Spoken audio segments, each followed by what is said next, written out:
सध्या जे तुमचे खासदार साहेब आहेत, तेच खासदार पुढच्या वेळेस असतील की नाही याची गॅरंटी नाही. खासदार साहेबांची सोडाच, तुम्ही सध्या ज्या मतदारसंघामध्ये आहात, तोच मतदारसंघ 2029ला असेल की नाही याची सुद्धा गॅरंटी राहिलेली नाही. आता याचा थोडाफार कॉन्टेक्स्ट तुम्हाला समजलाच असेल. नसेल समजला तर सांगतो. लवकरच देशात डिलिमिटेशन बिल येणार आहे. अर्थात अजून आलेले नाही. पण सध्या दिल्लीत संसदेचं पावसाळी अधिवेशन चालू आहे आणि या अधिवेशनात नरेंद्र मोदी सरकार डिलिमिटेशन बिल आणण्याची तयारी करत आहे. आणि या डिलिमिटेशन बिलला शरद पवार पाठिंबा देतील आणि त्यांच्यामुळेच हे बिल पास होणार अशा चर्चा सुरू झाल्यात. तुम्हाला आठवत असेल, काही दिवसांपूर्वी नरेंद्र मोदी सरकारनं संसदेचं विशेष अधिवेशन बोलावलं होतं.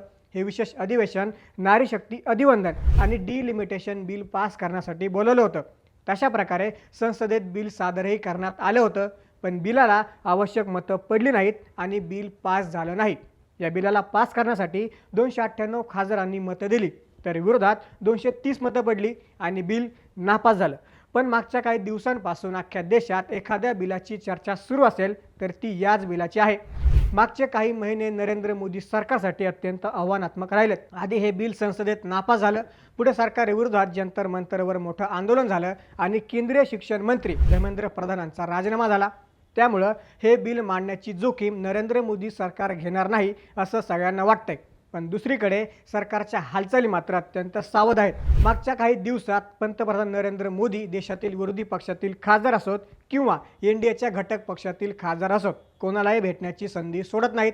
अगदी मागच्या 2-3 दिवसात नरेंद्र मोदींनी टीएमसीमधील खासदार एकनाथ शिंदे यांच्या शिवसेनेतील खासदार यांची भेट घेतली. पण या खासदारांची भेट घेणं काही विशेष नव्हतं. पण आता नरेंद्र मोदी ज्या खासदारांची भेट घेणार आहेत ते एकदम विशेष आहे. येत्या सोमवारी पंतप्रधान नरेंद्र मोदी थेट राष्ट्रवादी शरद पवार गटाच्या खासदारांची भेट घेणार आहेत. स्वतः सुप्रिया सुळे यांनी याविषयीची माहिती दिली आहे.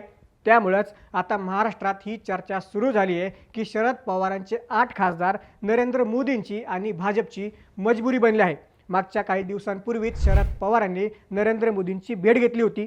नंतर सुप्रिया सुळेंनी अमित शहांची भेट घेतली. त्याआधी जयंत पाटलांनी देवेंद्र फडणवीस आणि एकनाथ शिंदेंची भेट घेतली. आता या सगळ्या गोष्टी तर योगायोग असू शकत नाहीत. तेव्हापासूनच शरद पवारांचा कल भाजपकडे आहे असं बोललं जात आहे. नक्की काय घडतंय? शरद पवारांचे 8 खासदार म्हणजे नरेंद्र मोदींची मजबुरी बनली आहे का? शरद पवारांमुळं हे डिलिमिटेशन बिल पास होणार का? जाणून घेऊया या व्हिडिओच्या माध्यमातून. पण त्याआधी सर्वात महत्त्वाचा प्रश्न, तुम्ही नक्की कोणत्या जिल्ह्याचे आहात आणि तुमचे खासदार साहेब नक्की कोण आहेत हे आम्हाला कमेंट्समध्ये नक्की सांगा.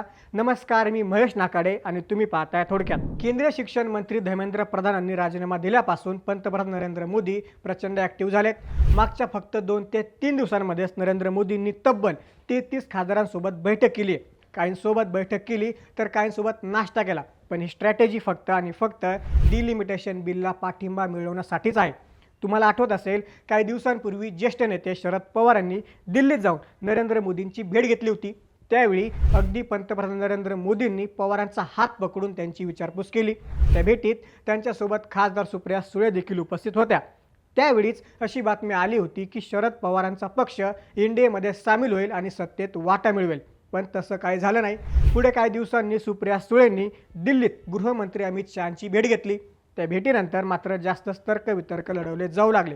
सध्या नरेंद्र मोदी सरकारला कसल्याही परिस्थितीमध्ये हे डिलिमिटेशन बिल पास करायचं आहे.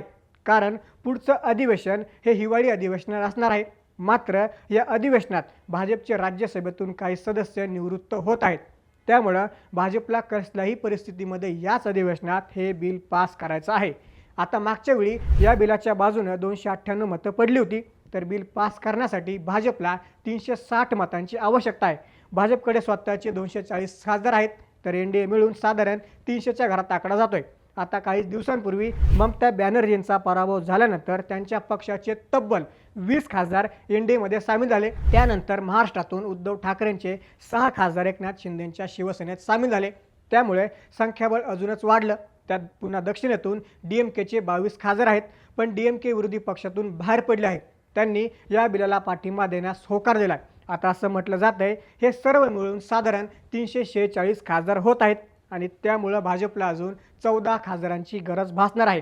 आणि याच 14 खासदारांपैकी 8 खासदार भाजप शरद पवारांची घेऊ शकतो। यात सर्वात महत्त्वाचं म्हणजे काही दिवसांपूर्वी खासदार सुप्रिया सुळे यांनी पत्रकार परिषदेत चक्क या बिलाला पाठिंबा देण्यास कोणताही विरोध असण्याचं कारण नाही असं विधान केलं होतं आणि तेव्हापासूनच शरद पवार गट भाजपला पाठिंबा देईल अशी चर्चा सुरू झाली।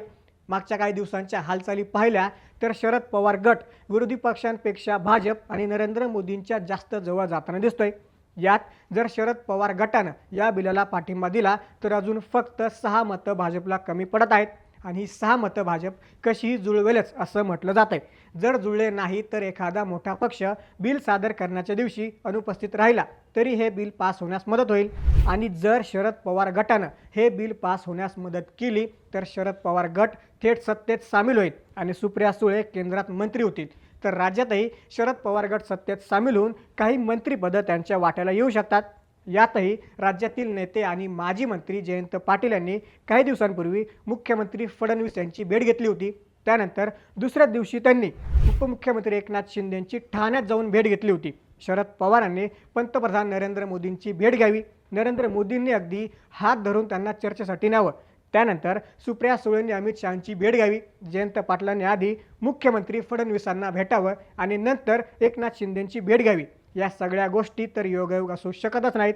आता ज्यांना थोडंफार जरी राजकारण समजतं त्यांना तर ही शक्यता वाटत नाही। त्यामुळेच शरद पवार गट लवकरच सत्तेत सामील होईल आणि या बिलाला पाठिंबा देईल आणि त्यामुळेच शरद पवारांमुळे डिलिमिटेशन बिल पास होईल अशी चर्चा सुरू आहे। या सर्व घडामोडींबद्दल तुम्हाला काय वाटतं? शरद पवार या बिलाला पाठिंबा देतील का? शरद पवारांचे 8 खासदार नरेंद्र मोदी आणि भाजपची मजबुरी बनले आहेत का? आम्हाला कमेंट्समध्ये नक्की सांगा। तसंच राजकीय घडामोडी जाणून घेण्यासाठी थोडक्यातला नक्की सबस्क्राईब करा।